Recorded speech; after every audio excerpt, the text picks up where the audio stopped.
अपन मंदिर जी में जाते हैं ना बाबूड़ा ओंकारा बड़ौदा का, हाँ मंदिर में जाता है ना जी। तो हम तो देखते थे, हमारे आजकल की युवा पीढ़ी को शायद मालूम नहीं हो, हमारे पूज्य पिताजी पहले सीढ़ी को ऐसा करके माथे पे लगाते थे। जय हो। मैंने एक दिन उनको पूछा, जी गुरुदेव। मैंने कहा बापूजी आपने ऐसा क्यों किया?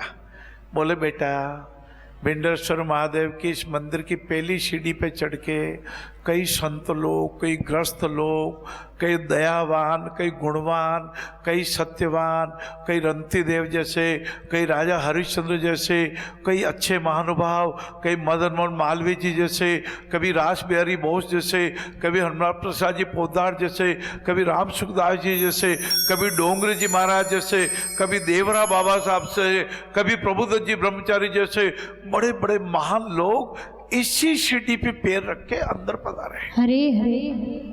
तो बापूजी ने कहा तो मैं बड़ा उत्सुक हुआ, इतने महापुरुषों में कुछ के दर्शन तो पिताजी की कृपा से किए थे। हाँ करपात्र जी महाराज के तो नाम में किए थे, जो हरिद्वार से ऋषिकेश और जा रहे थे गंगा जी को उस पार, तो उनके इतने लंबे लंबे हाथ थे, इसलिए उनको बोलते थे करपात्र जी महाराज। हाँ इतने लंबे लंबे हाथ थे। और परम पूज्य राम सुखदास जी महाराज को तो वर्षों तक कृपा हुई।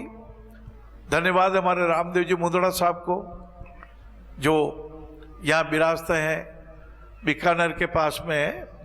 एक तो गजनेर है और एक भिनासर है, भिनासर नगर है, वहां विराजते, अभी विराजे हुए जी जी। अभी उनकी उम्र होगी 90-92 साल। बड़ा साथ दिया रामदेव जी मुंदड़ा साहब की वजह से। राजश्री बिरला जी भी पधारी एक बार, नारायण स्वामी में 3-4 लाख का दान भी दिया था उन्होंने। उनके पोतों को भी मैं खिलौने दिए थे, राजश्री बिरला जी के पोतों को, जब उनके निवास स्थान पर मुझे आमंत्रित किया। हाँ कुमार मंगल बिरला जी के बच्चों को, उनकी वजह से मोहता परिवार आया। तो वो उनकी कृपा एक और हुई, बहुत कृपा हुई उनकी।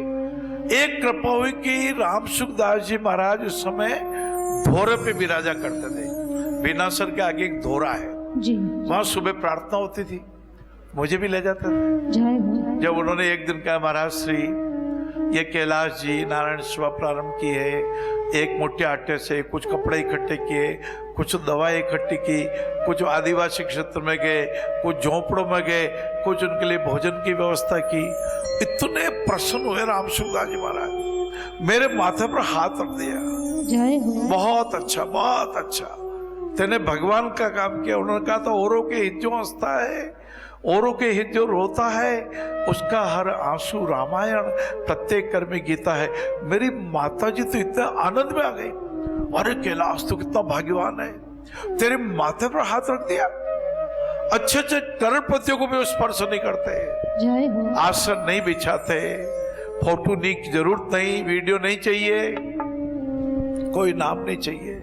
गीता जी के इतने बड़े महान अब तो इस दुनिया में नहीं है, लेकिन हमें आशीर्वाद दे रहे। सच्ची बात बताऊं आपको लाला, जीवन के तत्व को समझ लो। हम जो मनसा वाचा कर्मणा, यही शील व्रत है, यही आगे जाके समाधि होती है, आगे जाकर प्रज्ञा होती है, इससे निर्वाण होता है, इससे चित्त शुद्ध होता है, मन निर्मल होता है।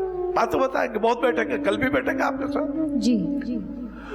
तो उन्होंने, मैंने कहा कि भी मन से जो विचार आवे कि मुझे 100 ऑपरेशन कराने हैं, तुरंत वचनों में लाके आप फोन कर दो।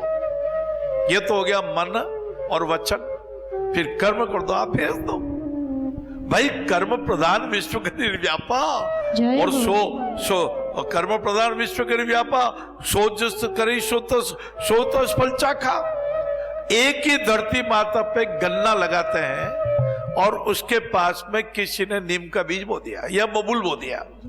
गन्ना रोम रोम से मीठा, हरे हरे। गन्ने का एक एक रेशा मीठा मीठा मीठा, ऐसा मीठा उससे गुड़ बन गया, ऐसा मीठा उससे शक्कर बन गई। और बबूल कड़वा कांटेदार, हाथ लगे वही चुभ जावे, अंगुली लगे और उंगली घायल हो जावे। धरती माता तो एक, आपने बीज कैसा बोया है? आप आम बो, बबूल मत बोना। कहूँ रही में कैसे निभे केर बेर को संग वे डोलत रस आपने उनके फाट तंग। आप किसी का अंग मत फाड़ना। ये दान क्या है?